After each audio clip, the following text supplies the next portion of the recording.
Back in 2020, Swedish publishers Occult Ordamster Games and Stockholm Cartel joined forces with Free League Publishing to release Borg, a game that became an instant cult hit. Its dark tones and realized setting was perfectly set with a simplified system reminiscent of old school gaming. It also helped define a unique layout design where there is very little wasted space. Whether or not you're a big fan of this game, you cannot deny the legacy it has left behind in the tabletop gaming world. It has spawned off numerous third-party content, including the most recent game, Borg, which has also been helped along thanks to Free League Publishing. This is a review of Borg. Let's dive in.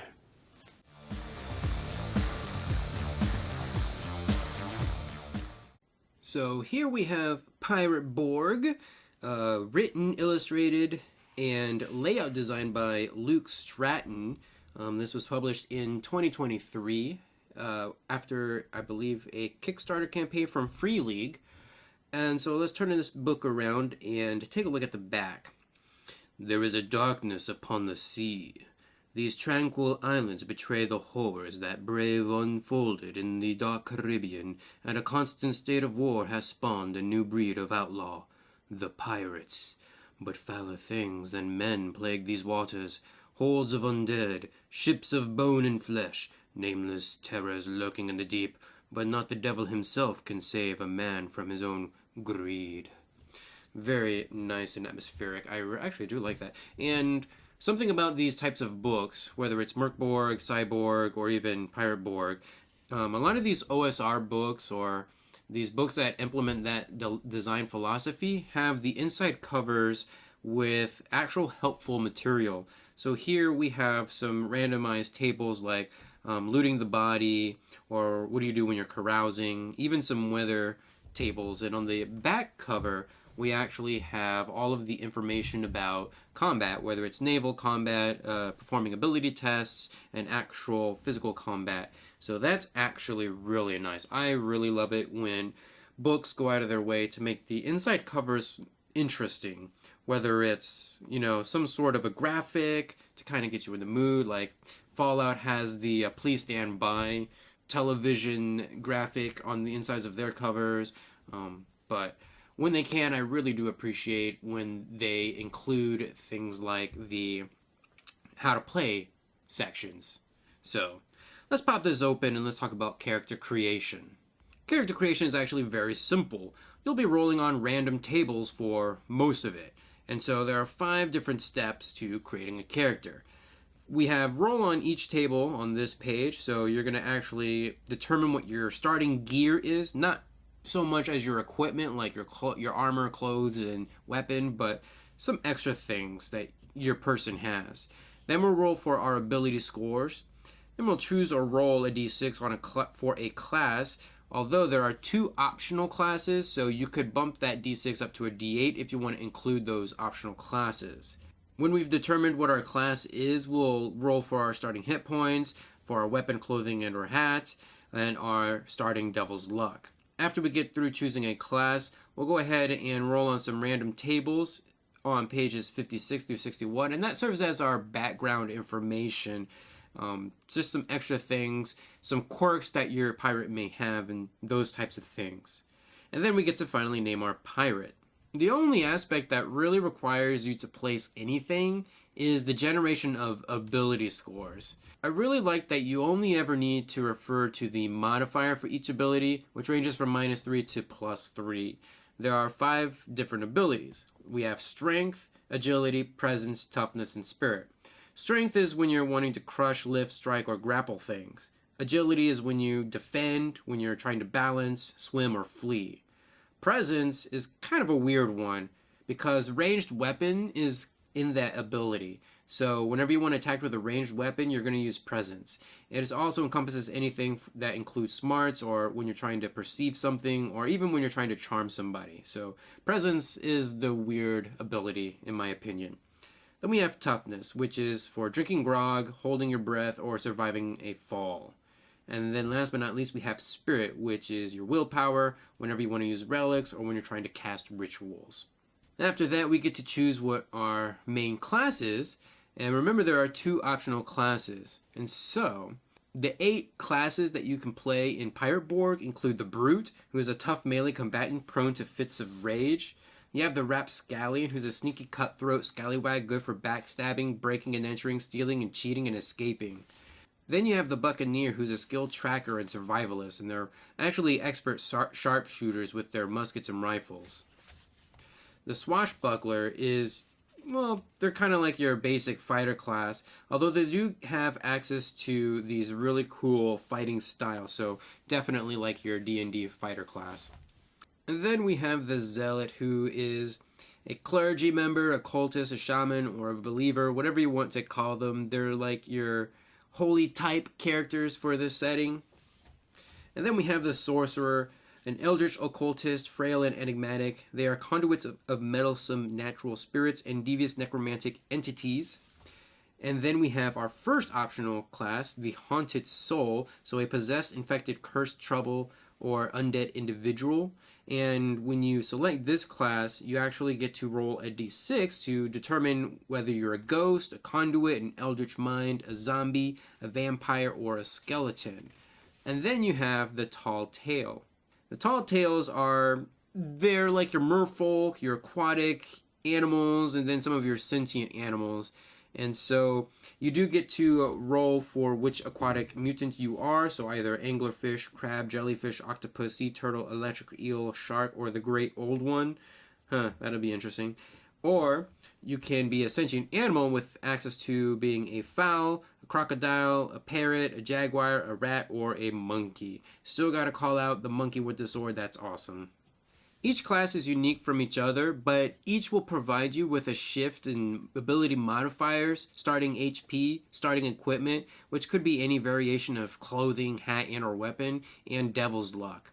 And each class also has some sort of a gimmick tied with it. For example, the Swashbuckler gets a fighting style, which I've already mentioned before.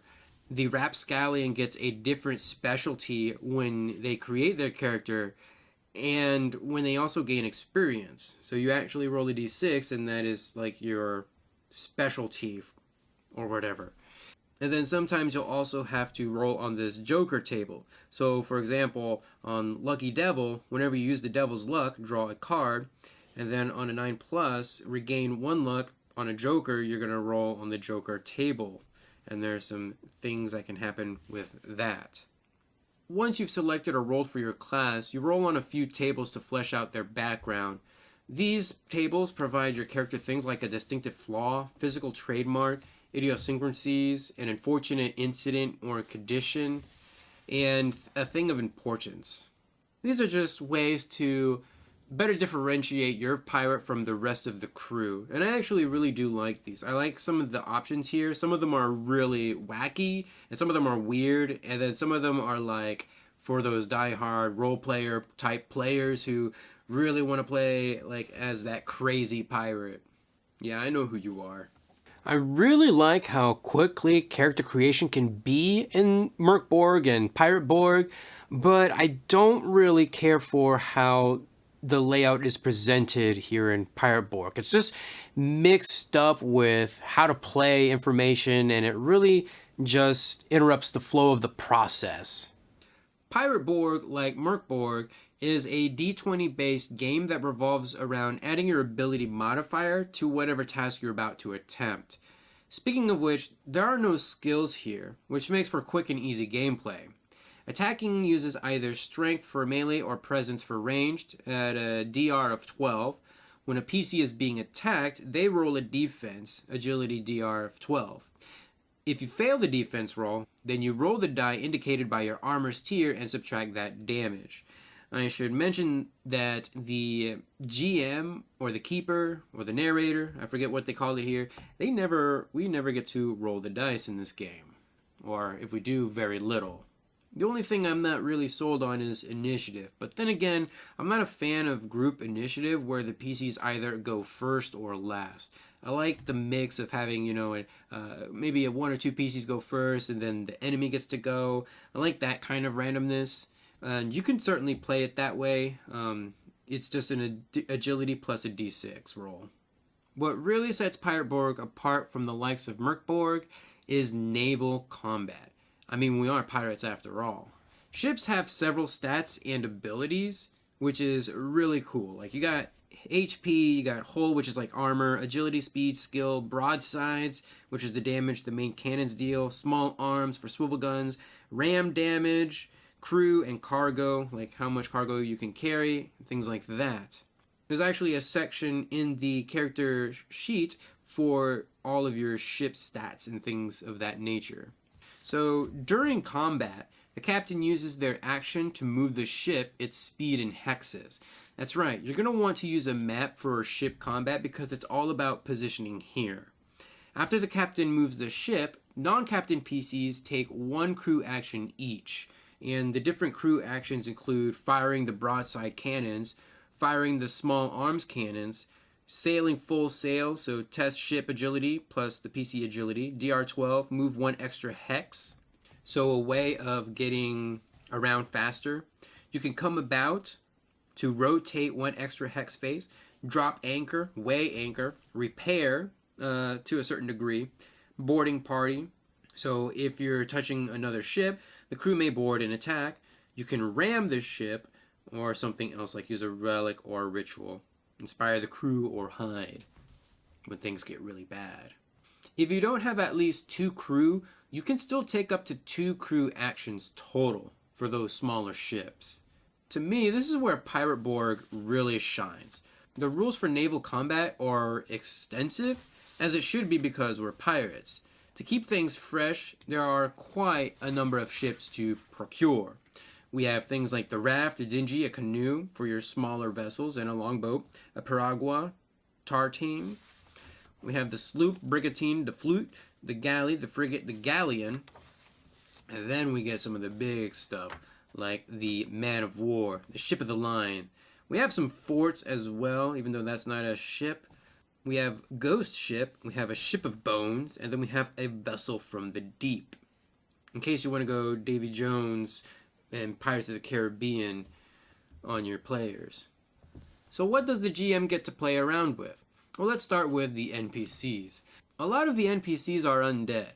I like the variety within. For example, you have different skeletons, you have different zombies, you've got different ghosts. That's all pretty cool. I actually do like that. And they are really playing around with the supernatural, and that kind of makes sense given the darker tones of the setting. You do get some aquatic creatures though, like a scavenging seagull with like nails sticking out of its beak and all of that. And then you got like these little crabs as well. We get deep ones, drowned people, gorilla crabs, and sea wraiths, and sirens, coral crab, and a coral shoggoth, because that's what we need. But then we get like your super mega creatures like the undead megalodon and the Kraken itself. If we go even further though, we get Davy Jones and the Leviathan. There are only 2 categories of human NPCs. We have the Naval Mastermind and the Inquisitors, but under each one of those categories, we do get some mooks, I suppose. So we have the Naval Mastermind himself, but then we get a Naval Officer, then we get a Naval Crew, and then we get some examples of the Navy ships. And the same thing goes with the Inquisitor. So we have the actual Inquisitor, then we have a Conquistador, a Purge Priest, and then some example Inquisitor ships. It would have been very nice to have some generic pirates listed, because what we get are some undead pirates, and then like these 2 human NPCs, and that's kind of it. I know there's a pirate generator here, but an actual pirate NPC, you know, here's a pirate crew, here's a pirate captain, that's a badass that can take you out in like 1 or 2 hits or something like that. Speaking of which, there are a plethora of random generators. So we have things like a vessel class, vessel names, mundane cargo, special cargo, optional plot twists, where is it, what happened here in one of the rooms, or current occupant, original cargo, treasure maps, buried treasure, what's in the treasure box, and what type of a map is it. There's even some icons. It gives you a whole way of making a treasure map, and then you also have like riddles too that kind of point you to where X is. We have some random tables for uncharted islands. So what kind of a size is it? What's its terrain, vegetation, any natural hazards it has. Here is your generic pirate generator, although I would have liked something a little bit more in depth, I suppose, like actual stats rather than just rolling up for stats. And then we have a jobs and quest generator and some rumors. At the end of the book, we have the module, The Curse of Skeleton Point.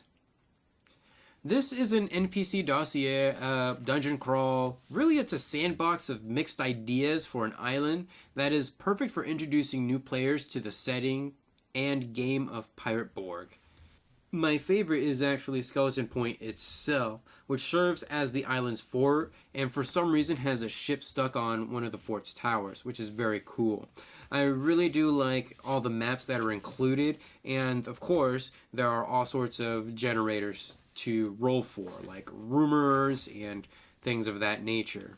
So it's a very well thought out sandbox, but that's what it is. It's a sandbox. It's not really adventure. There are things to do in it, and it can take you like however long you want it to. You could even make a full campaign based around this island if you so wish. The direct comparison to Pirate Borg has got to be Merc Borg, and I guess I should say this up front. Merc Borg does a better job in standing out, and that has to do with the quality of the paper it's printed on. And I don't necessarily think that's a bad thing. If Merc Borg were toned down in some of its presentation, then I think you'd get something on par with Pirate Borg. Pirate Borg is an easier read, or at least the tables are easier to read. I still have a hard time reading all of that cursive font. It's a very unique font, and it just takes me like more than a few seconds to really piece together what it is. And I'm not really a big fan of the Pirate Borg and the Merc Borg, how they make use of that font. That is my comparison to Merc Borg and Pirate Borg. There is more stuff in Pirate Borg, and that really helps it along. As you can see here, the two books, Merc Borg is about almost half the size of Pirate Borg, and I think that is to Pirate Borg's benefit, mainly because there's just a lot of things to play around with. Your games can last longer without getting too stale and things like that. Pirate Borg and even Merc Borg are masterpieces in book layout and design. A lot of the criticisms that I see coming for Merc Borg stem from it being more of an art book with very little substance to it. For some, I'd figure that isn't necessarily a bad thing though. Pirate Borg really takes those criticisms and just knocks them out of the park. There's more stuff here in these pages, more NPCs, more setting information, just more game. Merc Borg started a trend back in 2020. In 2023, Pirate Borg seeks to dominate, but there is one thing that Merc Borg has over Pirate Borg, and I'm gonna have to dock the ladder for that, and that is an actual soundtrack. For those that wanted further inspiration, Merc Borg actually has a soundtrack. It's really just like inspirational music that was heavy metal. Pirate Borg really missed an opportunity here to include some awesome pirate music, like actual metal pirate music. That's actually a genre. Look it up. Would I play this with my crew? Absolutely. I've actually always been on the fence about vanilla Merc Borg, but Pirate Borg is something that I can see myself running a short session or two and really just having some wacky good fun with it. And I think that's what really counts in a book, in a setting as dark as Pirate Borg. Anyways, that's going to do it for this video. Feel free to leave a comment down below. Give this video a huge thumbs up to support the channel. And go ahead, subscribe if you want to see more. I will see you guys in the next video. Also, join my Instagram.